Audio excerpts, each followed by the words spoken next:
Yes, team! Right now, you should be preparing to have fun and learn a ton. That's right. With that, I present to you the leader of the Elite Builders Nation, Aaron, who is also my dad.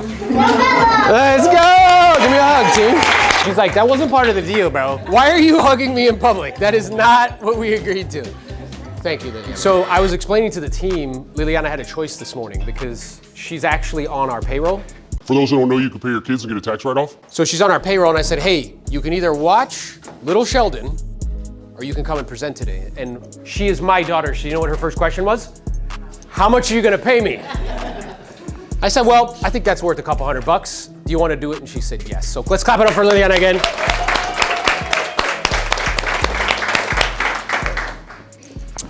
So at the beginning of 2024, I had a lot of agents and people on, when they would invite me on podcasts or to be on panels, ask me the following question.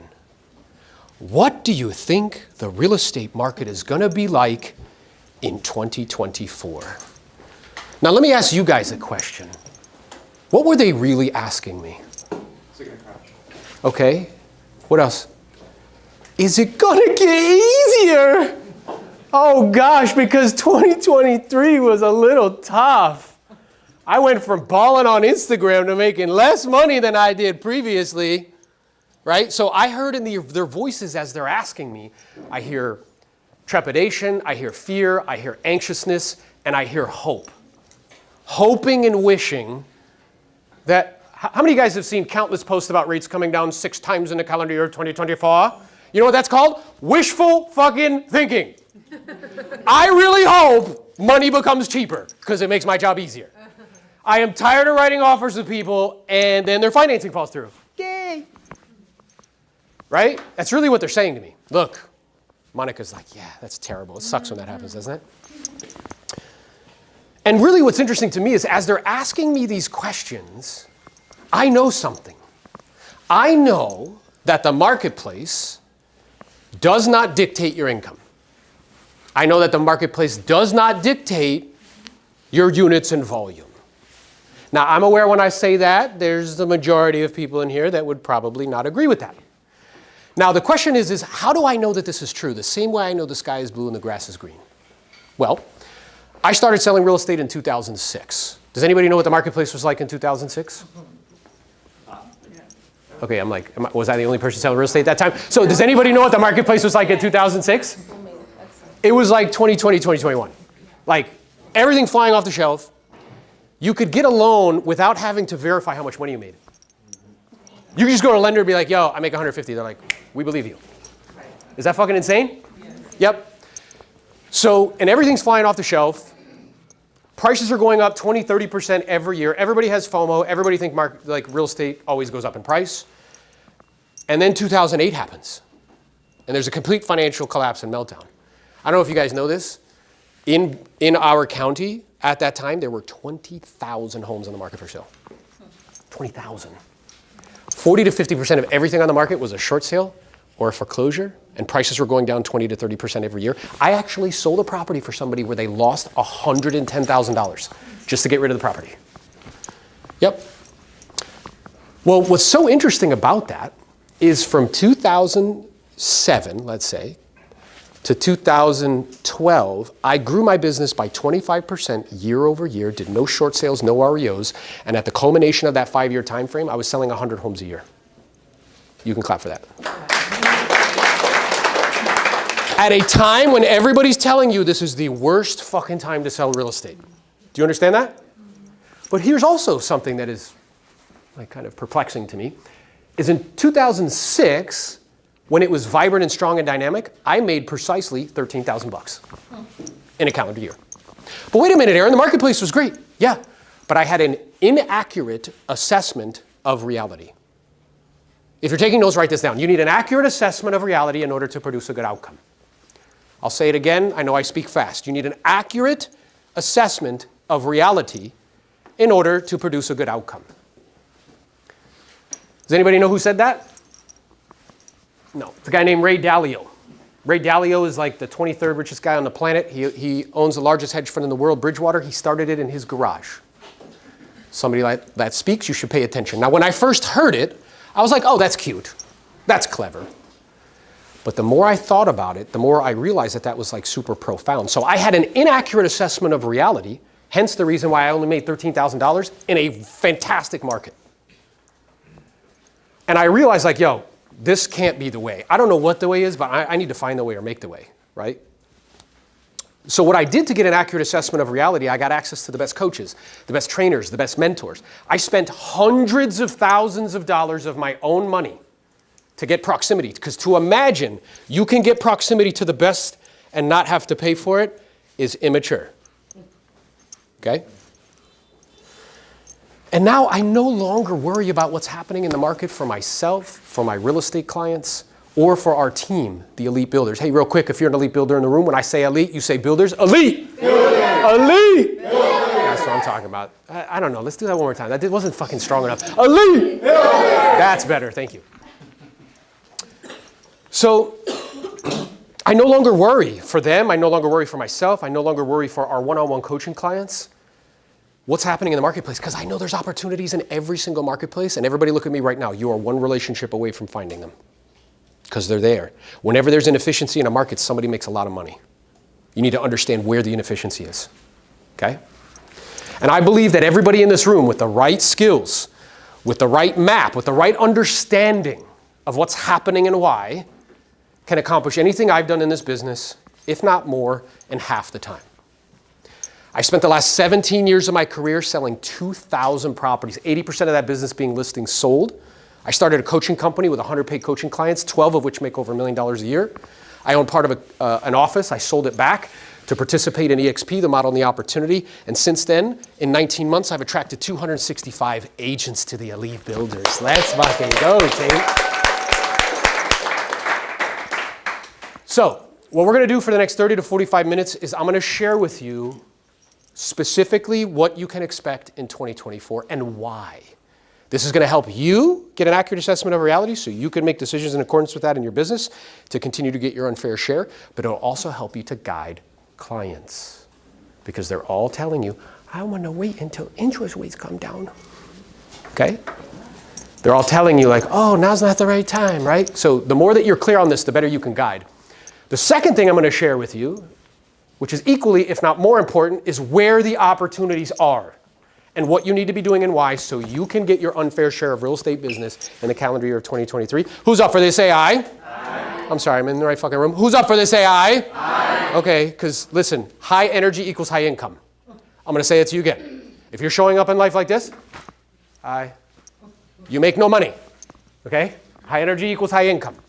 Who's up for this? Say aye. Thank you. Okay, we're doing this right. Now I need a clicker. Gabriella, where's the clicker? Here it is. Thank you. So, I want to be clear, guys. This is the good shit, not the bullshit. You guys are used to going to meetings that are super fucking boring and they add no value. That is not this.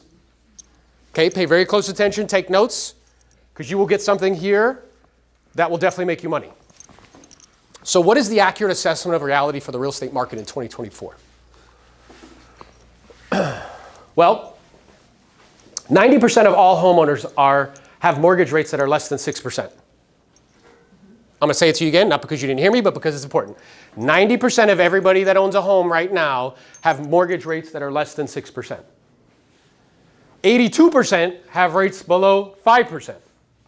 62% have rates below 4%, and 25% have rates below 3%. The average rate recorded last week was like 7 point something and change. So let me ask you guys a question.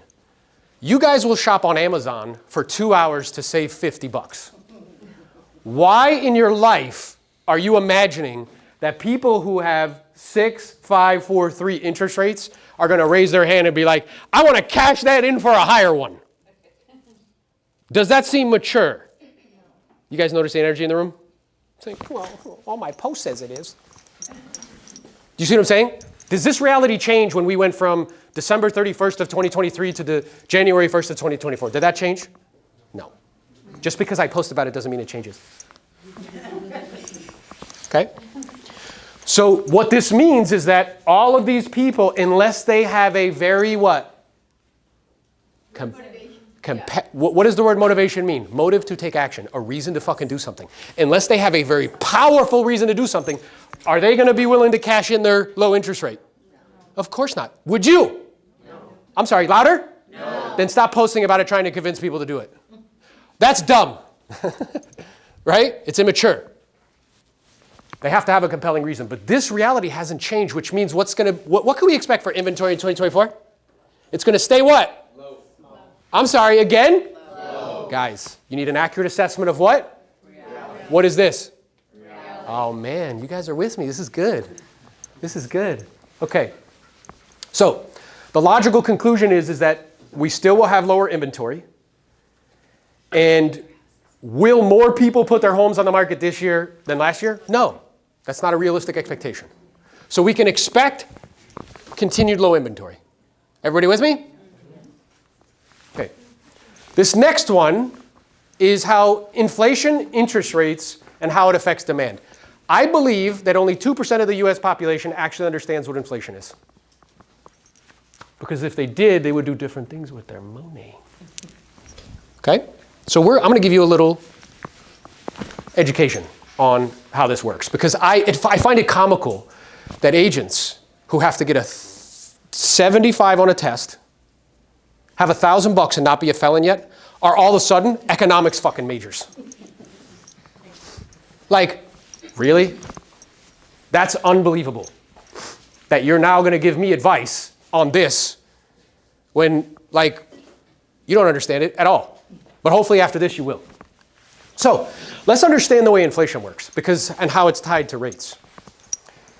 So back in the day, let's say in like Roman times, coins, our money used to be like hard money. It was coins, gold, silver, and bronze, right? Gold being the highest. And when the emperor wanted to pay for something that he did not have money for, let's say a war, he had two choices. One was to raise taxes. How does that usually go? Very bad.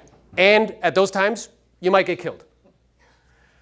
You know what option he chose? He realized something. Oh, I can just clip a little of the coin. I can take your little gold coin and I can just take a gram off. So let's say it's like 5 grams. He took 1 gram. Now what he's doing there, I want everybody to pay attention to me, okay? You should have learned this in school. I know they didn't teach it to you. He is stealing from the citizenry's purchasing power in order to pay for shit that he doesn't have money for. Is everybody with me? Yeah. Okay, so watch this. When we print money, we clip it. I'm stealing your purchasing power in order to pay for shit that I don't have money for. That stimulus payment, I'm stealing your purchasing power. Giving all the money back for loans for people who borrowed money for college, I'm stealing your fucking purchasing power. Do you understand what's happening? Sending $93 billion somewhere? I'm stealing your purchasing power. Anybody notice that when you go to a restaurant, it's like $150 now? Why? I'll show you why. You ready? This fucking collective hallucination, and then we want to blame either side. No, you know what the problem is? This, you ready? You keep fucking clipping this. So when you put too much money in a system in a short period of time, you know what the result of that is? Yes. It requires more dollars to buy the same shit. Make sense? Good. And we want to be like, oh, the fucking Republicans and oh, the Democrats. Nope, it's just this. That's what it is. Okay? So, being that that's not going to stop anytime soon, does anybody see that stopping anytime soon? No. If they have two choices, ask you for money or print it, which one are they going to choose? Print it. Okay, which means what is here to stay? Inflation. Forever and ever. You guys following me? Okay, at 2% inflation, which we think is like, oh, that's not bad. Do you realize in a 30-year working period, your purchasing power will go down by 60%? That's a fact. My dad's $50,000 a year that he used to make provided a middle-class lifestyle for me and my sister. It does not anymore. Why? Because of what I just showed you. Make sense? Okay. So we have, in a short period of time, printed a tremendous amount of money. Would everybody be in agreement with that? Yes, independent of, government affiliation. Tremendous amount of money. Okay. If there's too much money in a system, what is the answer to get money out of the system? Stay with me, guys. Too much money in a system, what do I need to do? Get it out. How do you get it out of the system? You restrict people's access to it. And you make it more by what? Oh my God, you guys just figured out what you should have learned when you were in fucking high school. Isn't it interesting that in the most capitalistic society in America, the most capitalistic society on the planet, you weren't taught that. Now we can get into a nuanced debate as to why you weren't taught that, but you weren't. So do you see, if you understand this, what's the probability that rates drop dramatically this year? I'm sorry, what? Stop fucking posting that. Do you understand? If you understand this, you'll realize that that's horseshit. Okay? What's more probable? Well, let's look at this. Okay. Let's see. 60 billion. Okay? 814 billion in stimulus payments. I liked it though. I got to buy a TV. You don't like your fucking bill now at the grocery store? That's $400 a month or a week. Okay? And I see all these posts, all these TikTok posts. Oh man, this is outrageous. I'm like, yeah, but you wanted that. Right? Okay, so this is something called the Fed funds rate. And the Fed funds rate is what dictates interest rates for mortgages. Well, it actually dictates the 10-year Treasury note, which dictates interest rates. So it has not a direct, but kind of an indirect. So the last time inflation spiked and was wild, look at this period of time. For a decade, the Fed funds rate stayed higher. A decade. We're like, well, a year's been long enough. Fuck. I just don't like it. You see what I'm saying? Look what happened. Look for this time. It was fucking zero. Zero. Do you understand? So I could buy my house that's all tricked out right away because I don't want to wait. I want it now. Great. You get cheap money, but this is the result. The Fed funds rate is now above 5. Okay? Look, the last time it went, 2005 to 2000. Look how fucking long. You see what I'm saying here, guys? The last time we had, this is transaction volume in the United States. Units of homes. Look, 2005, 7 million. Look what happened. 2008, dropped, hung out here. Look how long, guys, how long did it hang out there for? A while. And then it came back up, and what is it doing now? Going down, down, down, down, down. So can we expect 5 million transactions in the calendar year 2024? Or 6 million like we had before? No. Is that a realistic expectation? No. Not even close. Do you see? Again, I need an accurate assessment of reality in order to produce a good outcome. I can't the way I'd like it to be, or somebody else tells me this, but the way it actually is. And I don't know if you know this, the last time we had this amount of transactions, there's 1.5 million real estate agents. That means we have 3 deals for every agent. Let me ask you guys a question. Is it a mature hypothesis to imagine that I could not prospect every single day in that environment where there's only 3 deals per agent and be successful? Then why do you guys do it all the time? Good at what we do. Maybe. What? You see what I'm saying? That's not a realistic. Is it a realistic expectation that I could not radically increase my skill set when there's only 3 deals per agent and still be successful? Is that a realistic expectation? No. So being that we have 1.5 million agents and we only have 3 deals per agent, what can we logically conclude is going to happen to agents in the calendar year 2024? A lot of them are going to go away. Now, you know what the exciting part about that is? Yes, per person productivity should go up for people who know what they're doing. Guys, isn't this what you wanted? Yeah. Weren't you tired of getting emails from people that I don't even know what language they're speaking? Or they got to go fucking run to Kinko's to fax me the offer? No? They don't even know what they're doing? This is what you wanted. So you have to reframe it in your brain. Not like this is bad. This is opportunities, okay? This goes back to inflation, you know, the way it is and stuff. So what can we expect? The last time we had such a large drop in transaction volume, which is 36%, it took 16 years to get back to the previous level. That's a long time, guys. It's wishful thinking to imagine that like right away it's going to go right back up. That's not true. What drove it all the way up was basically zero money. Do you realize interest, like mortgage rates, had never been 3%? Ever. The probability that happens again is how big? Zero. So should I be hoping and wishing and praying and posting about it? No. Write this down. Don't wish it was easier, wish you were better. Don't wish for less problems, wish for more skills. Wish you were better at what you did, because that's what's going to solve the problem. Okay? So, where are the opportunities? Are we clear on what we can expect in 2024? Less inventory, agents leaving, right? Rates staying about the same, and about the same amount of transactions we had last year than this year. Everybody clear on that? Okay. Now, if any of you are in this crowd saying like, well, you know, you're really negative, you're an asshole. Do not confuse accurate assessments and truth with negativity because it's not in alignment with the way that you think. That is childish. Children do that.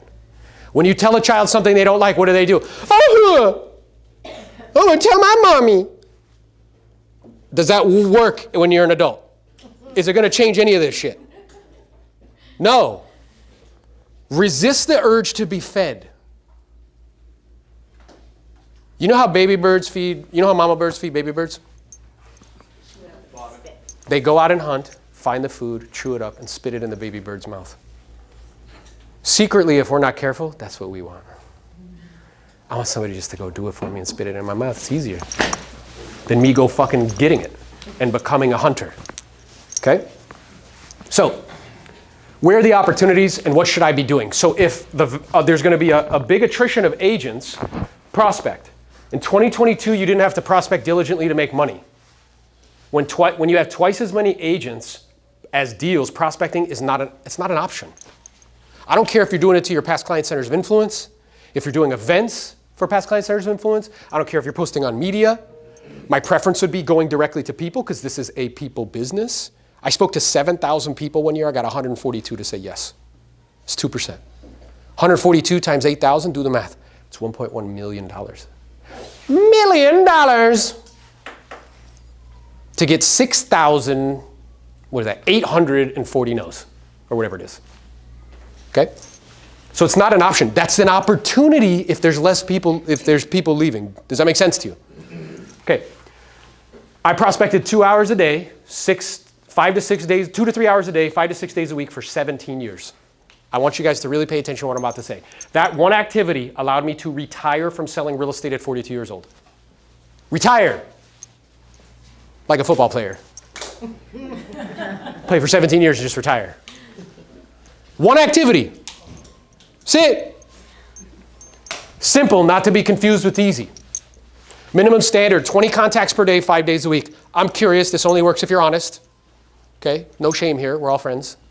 Nobody will see it, just everybody on YouTube.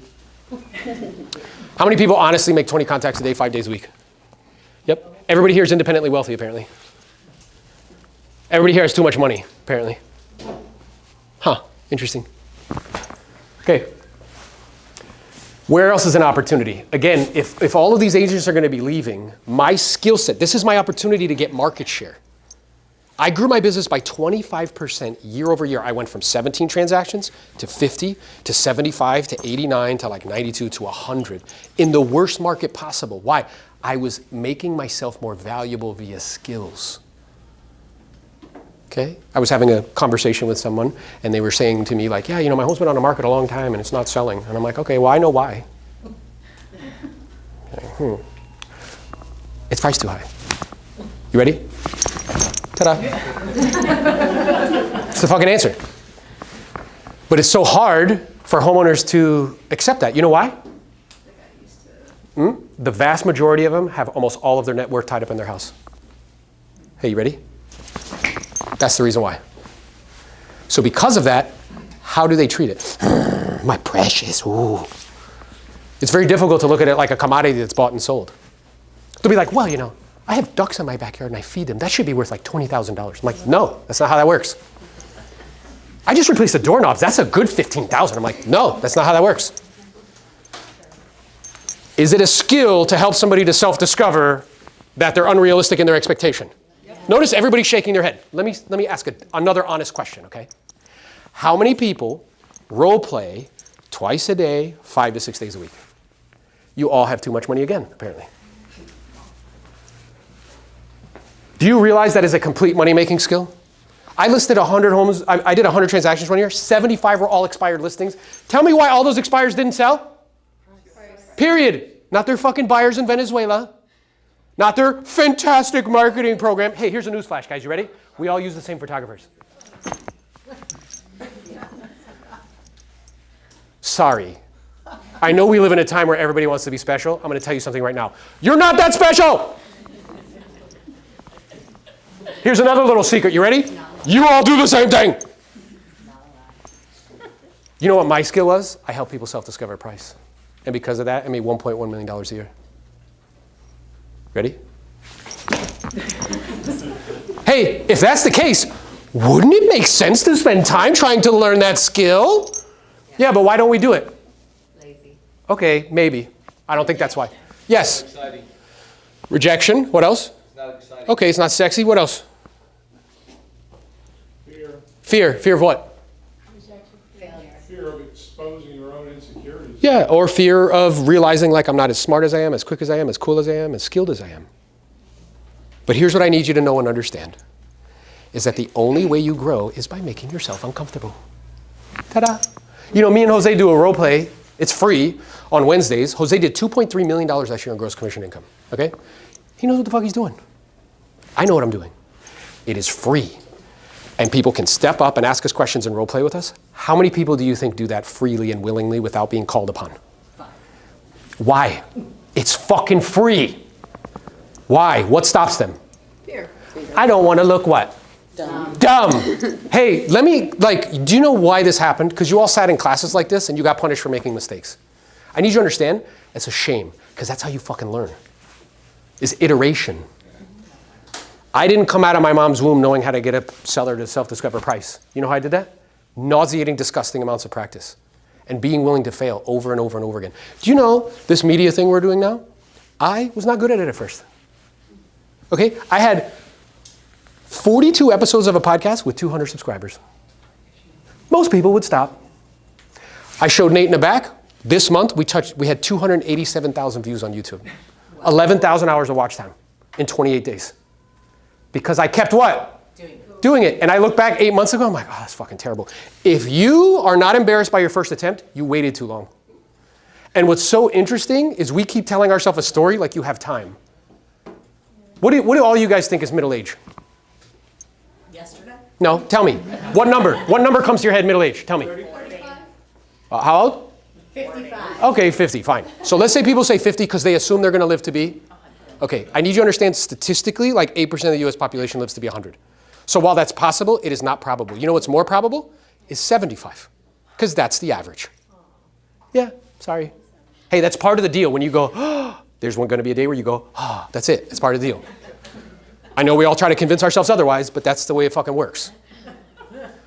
So what does that mean middle age is? 37 and a half, bro. How many people in this room are more than 37 and a half? Yeah, fucking the whole room. Can I ask? Listen to me. Can I ask you a question? What the fuck are you waiting for?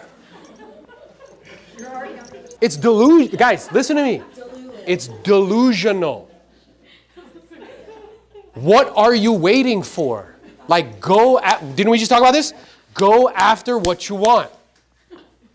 Okay? Independent of what other people think. Because 100 years from now, let me tell you something else. This is another little clue. 100 years from now, everybody you know will be dead. Nobody will even know you were here. So why do you give a fuck what other people think? Why? Why do I care? Like, oh, am I here in this fucking pose? Who cares? Look, I see these eyes. Like, what? I'm talking to you. No, he's talking to you, right? My hair looks good. I'm ready for a video. No, but do you see what I'm saying? You're postponing your life because you're fearful of what other people think. Who gives a shit? Who cares if I step up on a role play and I sound dumb? That's how you learn. It's the only way you learn. Does that make sense? So embrace it. There's no excuse. That call on Wednesday is free. If you want to get access to it, like, see Gabrielle in the back. It's free. How good is that call? Very good. Have you stepped up and role played? Yes, I have. Were you scared shitless? Yes, I was. And did you learn something? Yes, I did. And did you get torn up a little bit? Yes, I Yes, she did. Did you go back? Yes, I did. I go every Wednesday. Because you know that when I give you shit, it's with what? Love. Yes, thank you. She knows, like, I can't, if I didn't care about you, I wouldn't say anything. Right? We think that the people that are nice to us are the ones that love us the most. No, it's the ones that correct you are the ones that love you the most. Because they're pointing things out to you that you should be doing and that nobody else will. Your mom's like, I love you just the way you are. Let me tell you something. That does not help you. It might make you feel good, but it's not going to help you grow. Okay? You need somebody to be like, Monica, let's try better next time. Like, that's what you need. You need somebody to point out, hey, say this instead of this. But not to take it personal. Not to be like, oh, God, he yelled at me. I'm going to go suck my thumb for a week. Like, who cares? When times get tough, only the skilled get paid. Is it mature to imagine when there's twice as many agents that there are deals that you can get your unfair share because of your personality and looks? Guys, two things I want you to get really clear on. You're not that cool, and you're not that cute. Okay? You're just not. No matter how much you try on Instagram to post like you're cute, you're not. Like, I remember I was at one of these talks, and it was hilarious to me. There was a woman who was like drop-dead gorgeous model, okay? Like, model. And she was on like Millionaire Agent Miami, you know? She's like, well, you know, you really need to be the personal brand, blah, blah, blah. And all these people are like, eh. And I'm in the back, I'm like, this fucking. I wanted to raise my hand and be like, excuse me, ma'am? She's like, yeah. I'm like, can you scan the crowd, please? Who the fuck here looks like you? I can't. Oh, exactly nobody. How many of them are going to get a TV role because of how they look? Exactly nobody. So this information that you're telling them is worth nothing. And you guys are like, oh yeah, I'm building a personal brand. Oh, yeah. You see? This will help you make money. Does this make sense? Yeah. Because I would tell like that person, right? I'm like, yo, if I go up against you, I'm going to kick your ass all day long. Because I know what I'm doing. You see what I'm saying? But if you can get this with this, then you're unstoppable. Okay? All right. Where else are the opportunities? Develop a niche. The riches are in the niches. The only people that are going to sell have to. Who are people that have to? Let's just scan the crowd. Because here's what's interesting. What I'm telling you don't already know to some degree. I'm just pointing it out. Okay? Who has to sell? Divorce. Oh yeah. Hey, I don't know if you know this. Statistically, 56% of them end that way. Yet we keep doing it. I don't know why, but we keep doing it. I love it, actually. Yes, 100%. Hey, she said, you know why. I do. But like what I'm aware of is almost always they have to sell the house. A lot of the times. And you know what's also really cool about that? It's in the divorce decree. You know what that means? They can't say shit about it. You know what else that means? If you say, hey, Susie, you need to lower the price, and she says no, you go in front of the judge says, lower the fucking price. That's amazing. So can you get public information about people that have filed for divorce? What's the answer, Nikki? Yes, you can, and it's relatively free. Oh, but Ewan, I gotta look. Yes, sorry. Can you give it to me? No. Okay. Who else has to sell? Dead people. Dead people. Hey, you know what's beautiful about that? We live in heaven's waiting room. The largest elderly population in the country. You know that probate was 50% of my business? 50%. Let's think about this. Okay, we have the largest elderly population in the country. People are always dying. Can't avoid that. 65% of those homes are free and clear statistically. And if they do want to sell, motivation's through the fucking roof. Does that sound like a good source to you? Yes. Yeah. But it's a blue ocean. Okay? Meaning that there's not that many people that go there. Why? Because they're afraid. I don't want to be called an ambulance chaser, Ewan. Okay. Did people call me that sometimes? Sure. Did I have a way of getting over it? Yes. Listen, I appreciate where you're coming from. I just need you to know my intention in calling you wasn't to be disrespectful in any way. It's simply just to find out if we can help and be of assistance. We actually have a lot of families who do appreciate the fact that we reach out because I know it can be overwhelming, not only from an emotional perspective, but also from a practical perspective. And apparently you're not one of them. So I appreciate your time. My condolences for your family's loss. I wish you the best of luck. And then you MTFO. Do you know what MTFO stands for? No, I'm sorry. Fatimas? Yes, the people who hang with me know what it is. Move the fuck on. Move on. And is that information available? Yeah. And it's either free if you know how to get it, or it might cost you a little bit of money. I also developed a course teaching you how to do it from start to finish. Somebody who listed 50 to 60 of them every year. Okay? It's an opportunity. What else are things that people would have to sell? Have to. Not like it would be nice, not like I want a bigger backyard for my dog. 100%. Yeah, we have a client, we have a partner, they're an elite builder and a coaching client out in Kansas City. They represent the largest hospital in the state of Kansas City. They do 50 deals a year from that source. Every doctor, every nurse that goes in there, they put them in a car and show them around town. Give them a little goodie bag, what it's like to be in Kansas City. All those people, when they buy or rent, they use them. Wow. But that's a relationship thing. It takes a while to cultivate. Okay? There's another opportunity. What else? People that have to. Landlords? I'm sorry? Landlords? Landlords to some degree. My only concern with them is that they don't have to, because they usually have money. The only reason they would have to is if they're experiencing pain. What would be an example of pain? HOAs going up, assessments. Yep, I just sold 2 properties because of assessments. Ha. And when there was a bunch of others on the market, you know what I did? Priced it right and it sold in a week. Ta-da! They're like, Aaron, you're so amazing. Not really.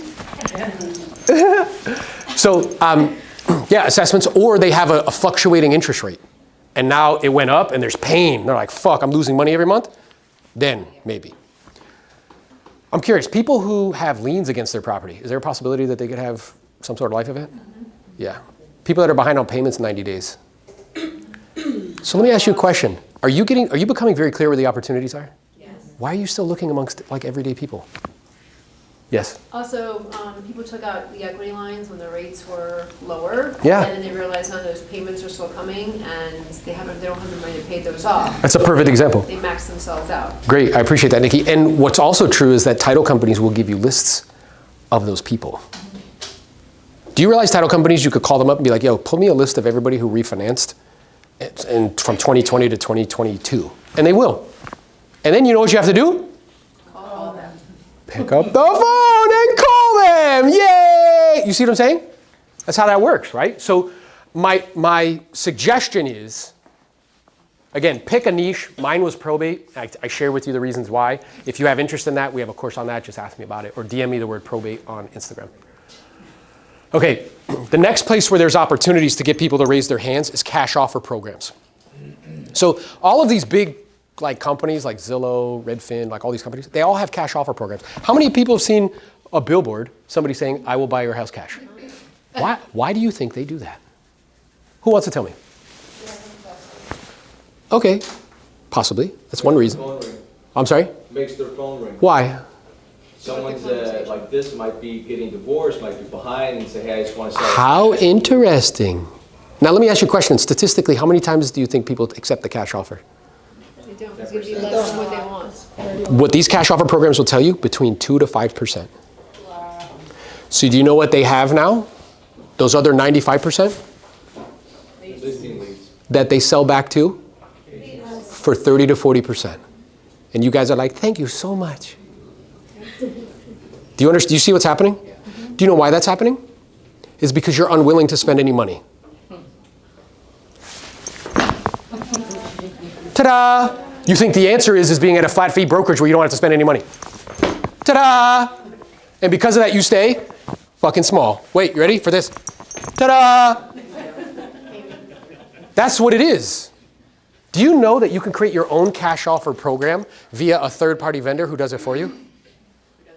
Who does it for you? They find people who raise their hand and say, I want a cash offer. Me and Jose just did a video on this on YouTube. He's listed 9 of these in the last 10 months.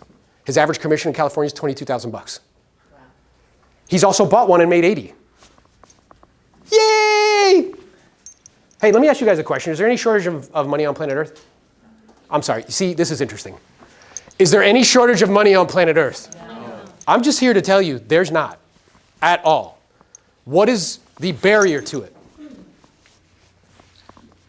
Knowledge. Knowledge is the real currency.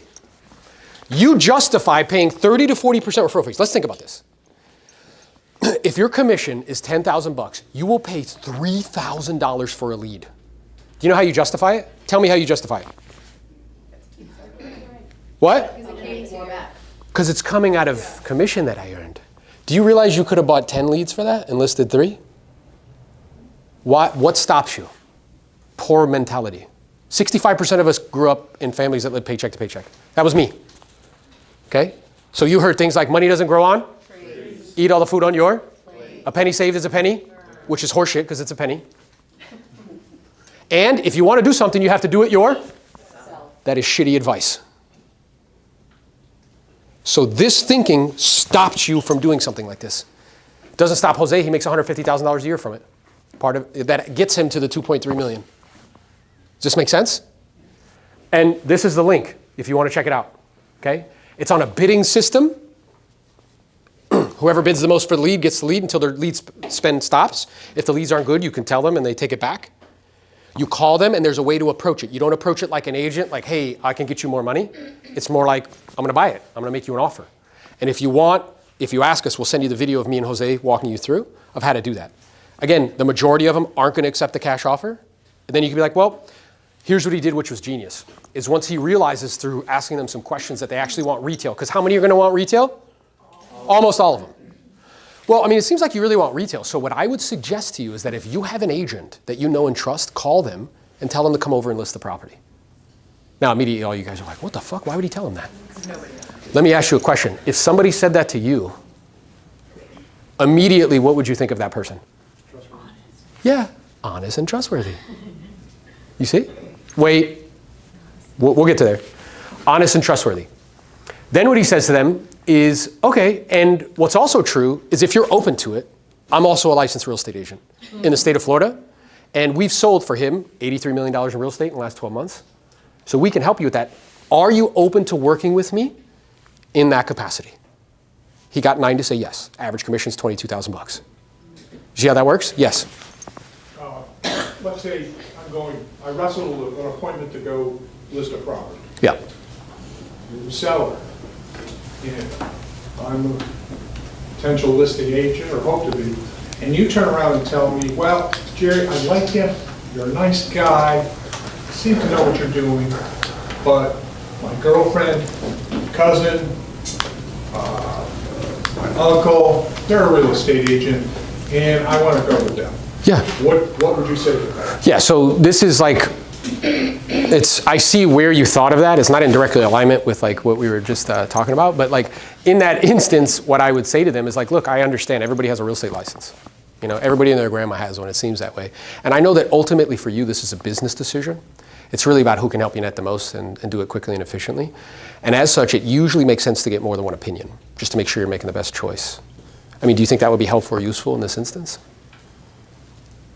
So then you say to me, well, my sister, she's a big girl. I think she can take care of me pretty well. Yeah. Yeah, and that's okay. And you know what I'm aware of is there's a saying in our culture, like, good look, I want you to do whatever you think you feel most comfortable with. And if that's going with your sister, then great. I'm aware that culturally there's a saying that says you got to be very thoughtful about doing business with friends and family. Have you ever heard of that? Mm-hmm. And then you're going to be like, what you're just doing now. And I'll be like, well, why do you think that is? So again, instead of me telling you and verbally vomiting why that is, which you're going to argue with me, if I ask you, why do you think that is? It's going to force you to tell me. You're like, well, yeah, I could see it could affect the relationship. So, I mean, I guess I'm wondering, if for some reason something happened here with the transaction, do you think that could create a strain on your relationship with your sister? And then be quiet and you're like, well, I mean, it could.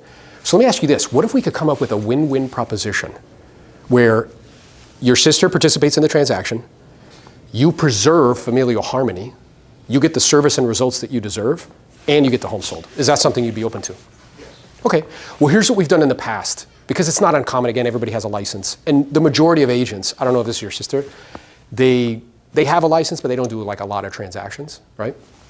So what we've done in the past, because once people see our track record, they're like, yeah, I would prefer to go with you, but I have to deal with my sister and the familial harmony thing, is we can pay your sister a referral fee, right? Where she participates in the transaction and you get world-class service. She'll make some compensation, which allows you to preserve that relationship. And then, you know, you ultimately get the home sold and get out to your next destination. Does that make sense to you? How much would you give? Yeah, so I'm open. What were you thinking? Notice, time out, what just happened? You put it on. Yeah, because if I verbally vomit, he's going to fight back. Instead, if he's like, well, I was thinking like 30%, I'm like, now notice, if he says 30% and you're like, yes, he's going to be like, fuck, I should ask for more. So instead, if he's like 30%, I'm like, you know, normally under normal circumstances, like that's probably a little high. What's customary is 25. At the same time, let me ask you this. If we can agree on that today, would there be any other reason we couldn't get started right now? And he's like, no, I don't think so. Great. Stick your hand out, shake your hand. Once people do that, it's done. Hey, you ready? Ta-da. Hey, do you think I got that way by not practicing all the time? You think I came out of like high school like that? Oh yeah, here's how you fucking do that. No. Nauseating, disgusting amounts of practice, okay? So, that's a link to the probate course. If somebody's interested in that, you can take a shot. That's a cool shirt too, by the way. Yeah. Skills pay the bills, baby. They sure do. All right, cool. So, is everybody clear on what they can expect from the calendar year of 2024? And is everybody clear on where the opportunities are and what they should be doing if they want to get their unfair share? Say aye. Aye. Okay, good. So what we're going to do now is we're going to have a conversation about a vehicle. And the reason I want to have a conversation with you about this vehicle is, you know, even though I sold 2,000 homes in my career, I really didn't see a way off that transaction treadmill, okay? And people ask me frequently on panels or on podcasts if I have any regrets selling real estate for 17, 18 years, starting when I'm 26 years old, right out of college. And I really thought about that. And I came up with two, and I'd like to share them with you because I feel comfortable with you guys. Is that okay? Can I get a little vulnerable today? Yes. Okay. So the first regret has something to do with this picture. So that is my son, Sebastian. He's now 13. He was 1 there. It's his first Halloween, okay? And the year was like 2000, he was born in 10, so 2011. I was on track to do 100 deals, and it was October. And I'm right there, right? I just need to finish the fourth quarter strong. I just need to keep charging, okay? So what I do is I'm prospecting 5-6 days a week, and Halloween's coming up, and I book a listing appointment on Halloween, okay? I know all the women in the room are like, really, bro? So I booked that appointment. And I tell myself, and Carla was like, are you sure? I'm like, yeah, I'm a trained professional. I'm gonna get in and out. It's at 4:30. I should totally be like back in time to trick or treat. So I go on the listing appointment, and it's not a great listing. It's like in Colonial Point or Colony Point in Pembroke Pines, like a little 55 and older condo. And at the time, back then, it was like 100 grand or whatever it was. And the moment I sit down, you ever seen those memes where it is like, it is at this moment that he realized he fucked up? Yeah. So when I sat down, this guy is a talker's talker.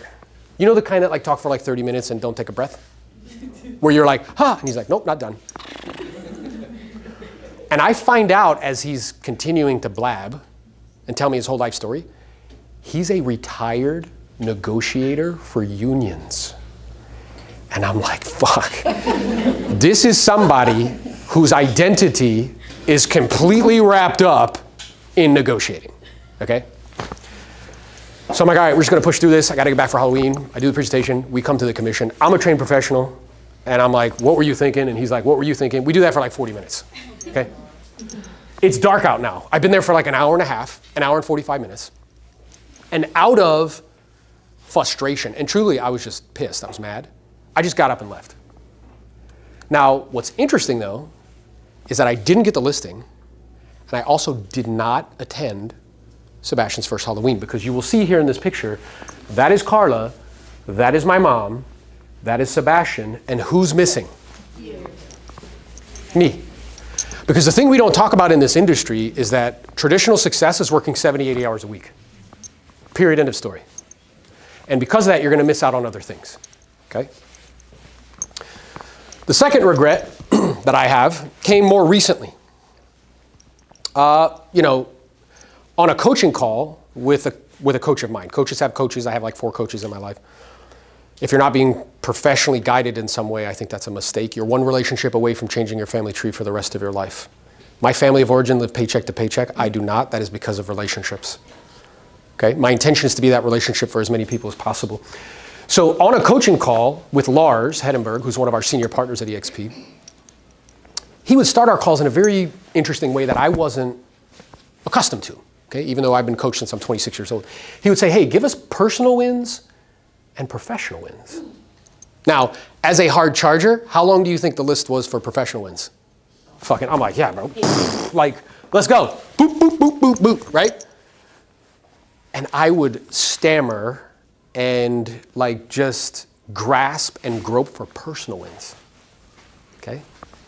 And finally, out of frustration, Lars finally said to me, he's like, hey, bro, if you don't come back with a personal win, I'm not going to coach you anymore. I was like, okay, you got my attention.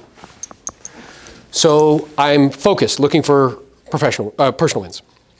And I got one. And I'm so excited. I'm like, bro, just ask me now, bro. I'm ready. Ask me. So we get to the call. He's like, professional wins. I'm like, I don't give a shit about those. Like, give me a personal win. I got it. He's like, what is it? I'm like, I went to Sebastian's soccer game.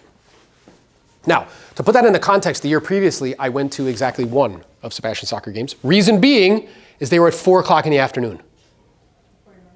Okay?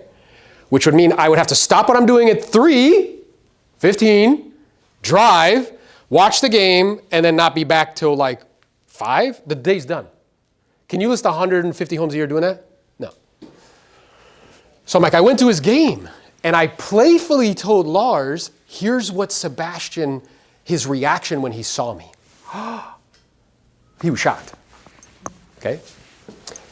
And Lars looked at me through Zoom and like into my soul and was like, that's terrible. Now, I need you to understand, very few people talk to me that way. I'm not accustomed to that. I'm accustomed to this. Ready?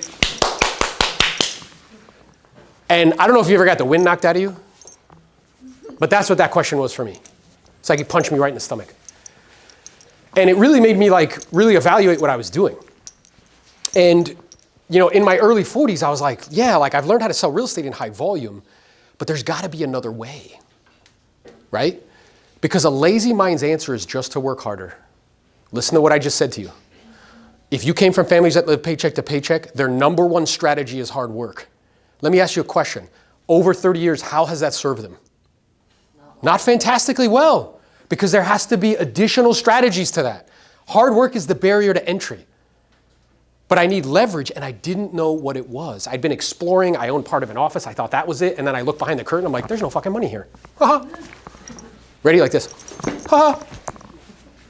So I didn't know what the way was, but I knew I either needed to find the way or make the way. And what I did is I got proximity to people like Lars. I got proximity to other individuals. They shared with me this particular model. And in the calendar year of 2023, I sold exactly 0 pieces of real estate.